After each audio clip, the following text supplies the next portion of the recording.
I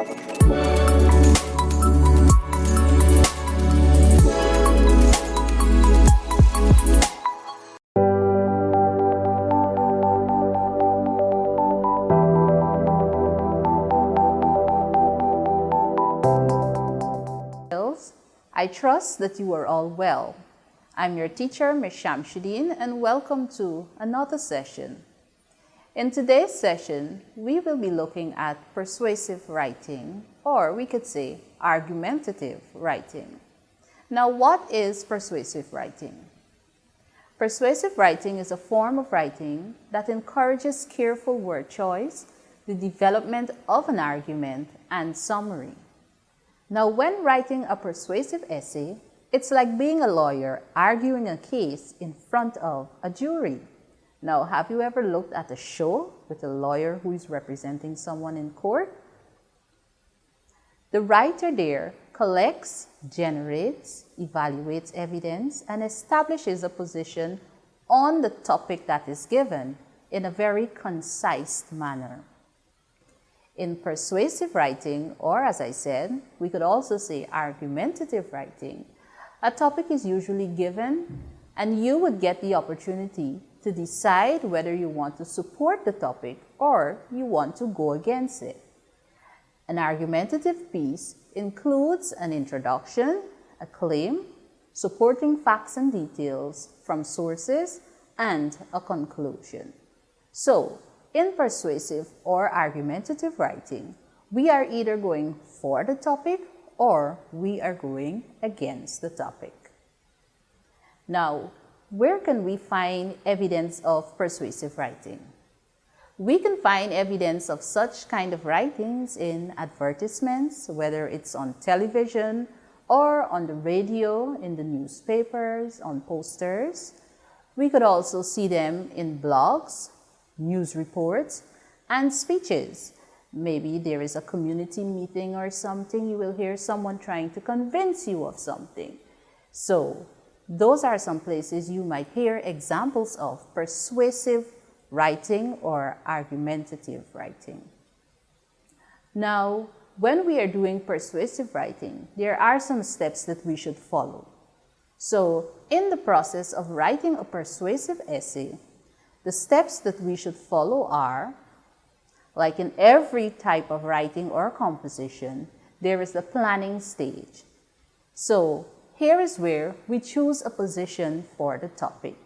You think about the issue and you decide whether you want to support it or not. Same thing we say, whether you want to go for it or not.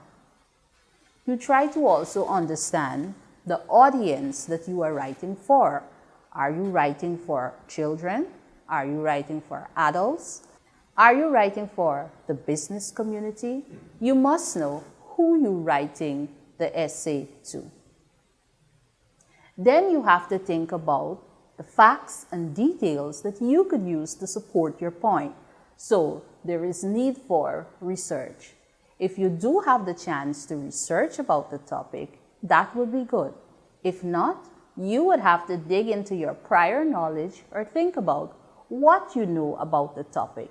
So let's say, for instance, you have a task in an examination and it's based on a persuasive essay or the style of persuasive writing. You might want to choose a topic that you are very familiar with. Once you have chosen your evidence or you would have chosen your supporting details, it is very important to organize those ideas.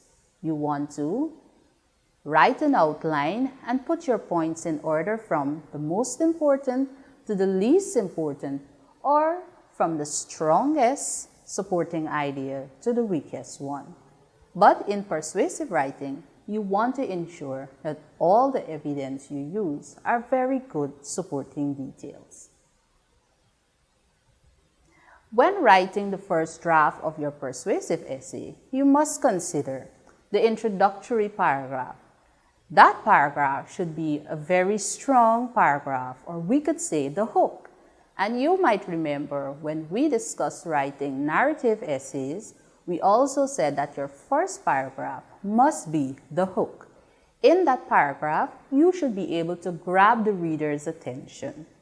The person who is reading your essay or listening to your speech must say that I want to continue reading or I want to continue listening.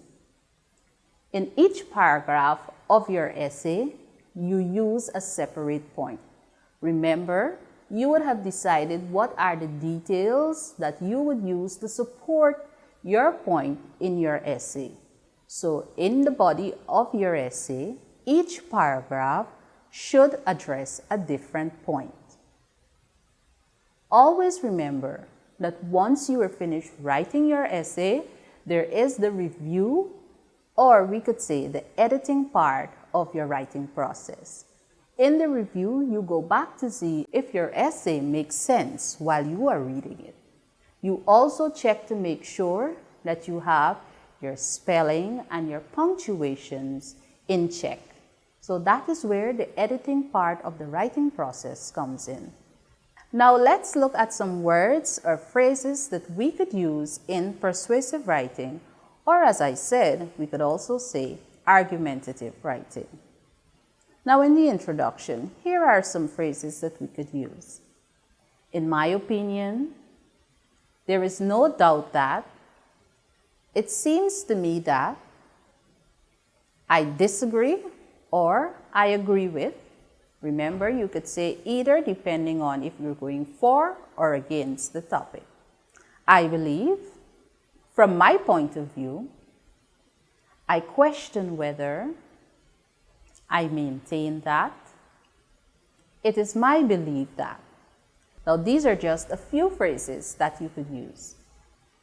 Now, when you are introducing your facts and your details or your reason for supporting or going against the topic, here are some words and phrases that you could also use. First, secondly, lastly, likewise, besides, also, in the first place, thirdly, equally important, in addition, next, furthermore, finally, similarly, moreover.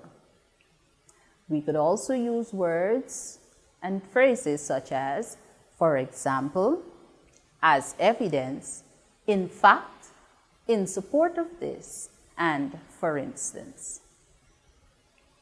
In the concluding part of your argumentative essay, here are some phrases you could use. For the reasons above, as I have noted, on the whole, without a doubt, unquestionably, undoubtedly, as you can see, in other words, in short, obviously, in brief. Remember, those are just some words and phrases that I suggested you could use when writing a persuasive essay. Now today we have a task. Let's look at the scenario and we will decide whether we will go for or against for our argumentative task. Discussion on opposing or proposing the topic. Children should be scolded for their wrongdoing. Now, I'll read that again. Discussion on opposing or proposing. Children should be scolded for their wrongdoings. Remember, if we say proposing, it means that you are going for the topic or you are supporting the statement that was being made. If you are opposing, it means that you are going against the topic or that you are simply not supporting it. Now, since I can't speak to you live and you can't tell me what you decided, for today, we will be proposing the topic, which means that we are going for the topic or supporting the topic. So let's get into the task. Now, how do you think we can introduce this topic? Remember, for any writing task, we need to plan. We need to think of the ideas. Let's go back to the topic to see what are some of the things we can think about to write. Children should be scolded for their wrongdoings. So, we will be supporting that children should be scolded for their wrongdoings. Now, in the introduction of such a persuasive essay, we want to give a general idea about scolding or discipline, or just the behavior of children. In the body, which we understand is the heart of the writing, it will be made up of at least 3 paragraphs. Remember, in the persuasive essay, each paragraph should address a separate supporting detail. So, in the first paragraph, we could speak about scolding as a positive form of discipline that does not cause bodily harm. In the second paragraph, we could speak about scolding, opening the way for healthy discussion between parent and child. And in paragraph 3, we're saying that scolding must happen so that it helps to maintain order. We can also speak a little about how we feel about scolding in general. The conclusion of the essay will just wrap up everything that you would have said before. Let's look at this sample of a persuasive writing on the topic of scolding. Being a parent is an adult responsibility. Taking care of and providing positive and nurturing environment for children is very important. Children, as they grow, behave differently for many different reasons. It is no doubt that when children behave inappropriately, that something must be done. Rather than flogging or spanking, parents can use more mature methods to discipline children for their wrongdoings. Other than spanking or lashes, which can cause serious bodily harm and emotional pain, scolding is a better way to discipline children and correct them for whatever they have done wrong. Scolding can either be a stern warning or taking away of a privilege or even grounding. In this way, there is control of anger and an effort to solve the issue or behaviors without pain or harm to the child. In addition, scolding makes way for open and mature discussion. Because scolding does not involve beating, there is room for parent or the adult and child to have discussion about what was done wrong and the intended punishment. It is important to ensure that children know what they have done wrong and how it can affect them or others around them. This can only happen if there is good, healthy discussion. More importantly, scolding allows children to see and understand that even though something as harsh as spanking is not done, that some form of scolding can still be used as a form of punishment for bad behaviors or wrongdoings. Children must not feel that nothing will or can be done if they misbehave. They must understand that one has to take responsibility for their actions, and therefore wrongdoings must be dealt with so that there is not a repeat of the behavior or it getting worse. In conclusion, it is definitely true that wrongdoings must never go unseen or not dealt with, because behaviors done over and over again will become habits.